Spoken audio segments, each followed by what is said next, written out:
दोस्तों नमस्कार, आप देख रहे हैं दी भगवा में अमित कुमार। आखिर बारिश का मौसम किसे अच्छा नहीं लगता, लेकिन इतनी बारिश कि कुछ घंटे बारिश हो फिर रुक जाए और फिर कुछ ही घंटे बाद फिर से बारिश शुरू हो जाए जो रुकने का नाम नहीं ले। कुछ यही हाल है इस वक्त दिल्ली एनसीआर का।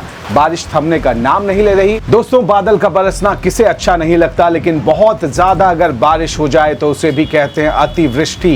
वो भी बन जाती है आपदा की वजह। और इस वक्त देश के ज्यादातर इलाकों में वही हालात हैं। जबरदस्त बारिश की वजह से कहीं पे लैंडस्लाइड की स्थिति आ गई है, कहीं पे बाढ़ की वजह से लाखों लोग परेशान हैं, कहीं पुलिये टूट चुके हैं, कहीं आना जाना गांव में बंद हो गया लोगों का, चारों तरफ से टापू जैसी स्थिति बन चुकी है पानी ज्यादा घिराने से। और बाढ़ की वजह से ये जो आपदा है वो हिमाचल प्रदेश से लेकर बिहार से लेकर महाराष्ट्र से लेकर गुजरात तक हर जगह इसकी मुश्किलें बढ़ती जा रही हैं। खासतौर पर वो इलाके जो नदियों के किनारे होते हैं, खासतौर पर वो इलाके जो पहाड़ी इलाकों में बसे हुए हैं, वहाँ आना जाना लोगों का मुश्किल हो रहा है। जनजीवन पटरी से उतर चुका है। और वही पानी जब पहाड़ों से होकर ज़मीन यानी मैदानी इलाकों में आता है तो फिर यहाँ भी नदियों में बहुत ज़्यादा जल स्तर हो जाता है। और हम लगातार ये तस्वीरों में देख रहे हैं कि पंजाब में किस तरह से बाढ़ का तांडव मचा हुआ है, किस तरह से यमुना में उफान की वजह से हरियाणा से लेकर दिल्ली के जो नदी किनारे के इलाके हैं वहाँ भी अलर्ट जारी हो चुका है। हरियाणा की बात करें तो यमुना किनारे के इलाकों में अलर्ट जारी हो चुका है। अगर हम उत्तर प्रदेश की बात करें तो यहाँ यमुना और गंगा दोनों नदियों के किनारे बसे और सहायक नदियाँ तमाम हैं जहाँ पे बाढ़ के हालात हैं। उसमें उफान की वजह से लाखों हेक्टेयर ज़मीन प्रभावित हो चुकी है। किसान सबसे ज़्यादा मुश्किल में है और आम लोगों की मुश्किलें बहुत ज़्यादा बढ़ चुकी हैं।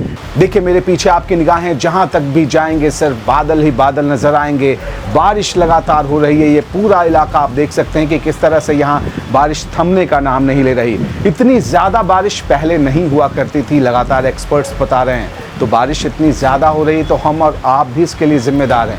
अगर कुदरत का संतुलन बिगड़ रहा है, अगर ये जो पूरा साइकिल होता है मौसम का किसी भी वजह से ज़्यादा अतिवृष्टि हो रही है, ज़्यादा बारिश हो रही है, ज़्यादा अगर सुखाड़ के हालात कई इलाकों में हैं, तो फिर इसके जिम्मेदार हम भी हैं। सिर्फ कुदरत को दोष देने से काम नहीं चलेगा। रिकॉर्ड यहाँ पे बारिश के बनते जा रहे हैं। आखिर इतनी बारिश क्यों हो रही है? ये सिर्फ हम कुदरत को दोष दे दें कि इस साल ज़्यादा बारिश हुई, किसानों का बहुत नुकसान हुआ, आम लोगों का बहुत नुकसान हुआ। लेकिन कई बार खुद हमें भी सोचना होगा कि आखिर बारिश इतनी ज़्यादा हो रही है तो हम कितने जिम्मेदार इसको लेकर हैं। हमने कभी सोचा है इतनी बारिश हो रही है, आखिर क्यों बैलेंस बिगड़ रहा है नेचर का? इस बीच केंद्र सरकार ने कहा है कि इंटर मिनिस्ट्रियल कमेटी जगह जगह जाकर इलाकों में जाकर आकलन करेगी जहां पे आपदा आई है, बारिश की वजह से, बाढ़ की वजह से, बादल फटने की वजह से, नदी में उफान की वजह से।